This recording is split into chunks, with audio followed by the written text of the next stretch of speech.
Seorang muslim yang melakukan suatu amalan atau perbuatan hendaklah memperhatikan apakah sekiranya telah memenuhi syarat diterimanya amalan oleh Allah Subhanahu wa taala agar membuahkan pahala.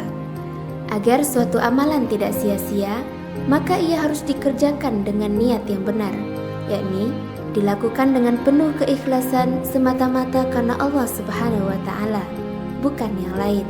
Sesungguhnya segala perbuatan dinilai berdasarkan niatnya, dan setiap orang akan memperoleh apa yang diniatkannya.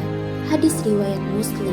Selain niat yang benar, ia juga harus dilakukan dengan cara yang benar, yakni sesuai dengan yang telah dicontohkan oleh Rasulullah Sallallahu Alaihi Wasallam. Artinya, amalan tersebut harus dilakukan dengan berlandaskan kepada syariat yang telah diturunkan oleh Allah Subhanahu wa taala.